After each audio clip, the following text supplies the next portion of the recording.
Maaf Ibu, saya mau tanya, bagaimana cara berdamai dengan inner child dari toxic parenting? Kemudian pertanyaan berikutnya dari Ratna. Bismillahirrahmanirrahim. Perkenalkan, nama saya Neng Ratna Minda. Izin bertanya, Dok, bagaimana tips memperbaiki karakter anak yang sebelumnya mendapatkan didikan dan pola yang kurang tepat, supaya pola asuh yang sebelumnya itu tidak berpengaruh buruk pada perkembangan karakter, psikologis, dan masa depan anak nantinya. Dan pertanyaan yang ketiga untuk di sesi 1 ini, Bismillah, Ibu, bagaimana cara berdamai dengan inner dan toxic parenting? Ini tadi saya bilang sama. Dan solusi apa apabila sudah terlanjur menjadi toxic untuk anak kita? Nah, karena mungkin ini pertanyaannya sama, saya genapkan satu lagi, Bu. Pertanyaan dari akun Hana ya, Bu. Assalamualaikum, Bu Isa. Ya, waalaikumsalam. Mohon pencerahannya bagaimana cara mengembangkan anak yang introvert, anak laki-laki usia 10 tahun, agar kita sebagai orang tua terhindar dari toxic parent. Baik, Ibu Aisyah, mohon jawabannya untuk sesi yang pertama. Terima kasih. Baik, memang kita ya terkadang baru tahu setelah kita udah gede kayak gini gitu kan ya. Karena tentu masing-masing pekerjaan yang beda, kemudian riset juga kan makin terjadi didapati bahwa kayak gini tuh terjadi di otak gitu kan ya. Nah sekarang kalau ditanya gimana ya ini masalah inner child memori yang lama ini kan, ya, saya kasih ini boleh ya pakai slide-nya supaya enak. Ini kan di dalam otak kita ini kan sudah tersambung ya. Sejak kecil kan kayak gini ya tersambungnya. Jadi memori, kalau terjadi memori itu apa sih Bu Aisyah? Memori itu adalah kalau dari otak, sisi otak inilah tersambungnya kabel-kabel yang di otak ini menjadi memori, menjadi ingatan. Ya. Ada data-data masuk di otak kita nih sejak kecil kan gitu. Ya. Nah, karena sudah terlanjur, maka itu tadi yang saya sempat singgung ya, bahwa kita memaafkan pengalaman masa kanak-kanak kita. Kita maafkan.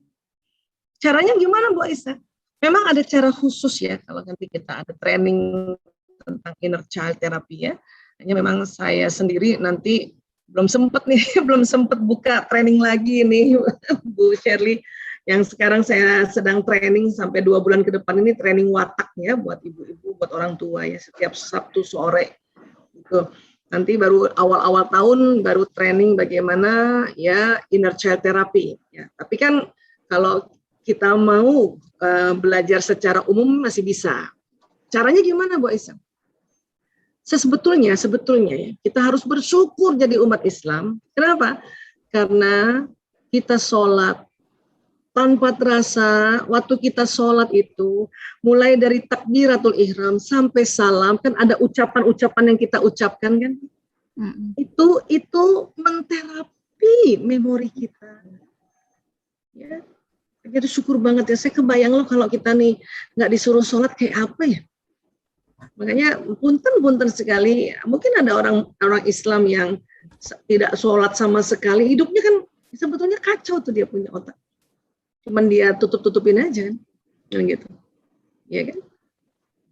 Agama lain saja mencari cara untuk gimana supaya terapi otak. Itulah makanya dia meditasi, ngomong sendiri kan gitu ya, self afirmasi kan gitu.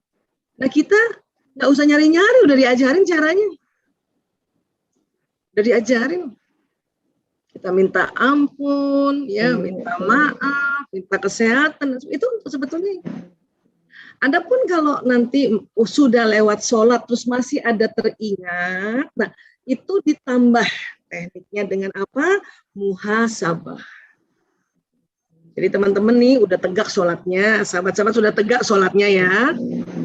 Terus ya, kemudian masih ada yang diingat 1-2, ya istilahnya ya 1-2 peristiwa. Nah itu setelah sholat duduk diam dulu di sajadah tuh. Ya, harus berani munculkan apa sih yang tadi saya teringat ya. Harus mulai dimunculkan, ya Allah, munculkan. Ya ini namanya merecall memori. Ya Allah, saya tadi teringat sebelum sholat, ya Allah, pada saat kelas 5 SD, ya Allah, saya diteriakin ibu saya, ya Allah. Ya. Kita ngomong gitu, terus biarkan di otak ini tersambung itu, teringat kembali. Ada orang bisa melihatnya langsung lagi. Itu namanya visualisasi visual. Nah, itu harus berani tuh. Ada orang gini, ada orang nggak berani mengingat kembali. Oh, udah biar aja, aku nggak berani ingat. Nah, yang kayak gitu itu seperti mengubur masa lalu, tapi karena ya ikatannya masih kuat, listriknya masih nyala, jadi dikubur tapi masih hidup. Oh, serem kan? Ngubur sesuatu masih hidup, serem itu, bahaya itu. Untuk itu beranilah duduk dulu tenang. Ya Allah, ya.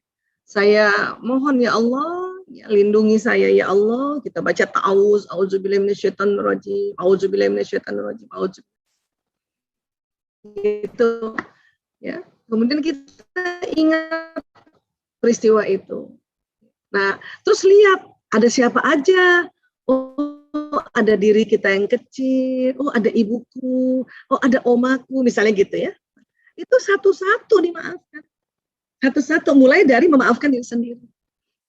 Ya Allah, saya maafkan diriku. Kalau bisa ngomong sama diri kecil kita itu. Hai Aisyah kecil, saya suka gitu tuh, sini.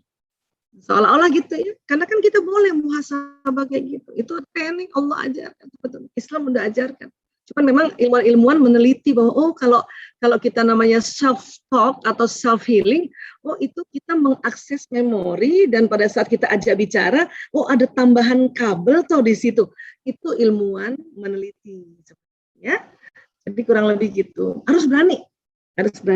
Aduh, Bu Aisyah ini trauma banget, saya nggak berani. Nah, kalau yang trauma banget nggak berani, nah itulah perlu hubungi tenaga profesional. Ya. Kurang lebih kayak gitu intinya.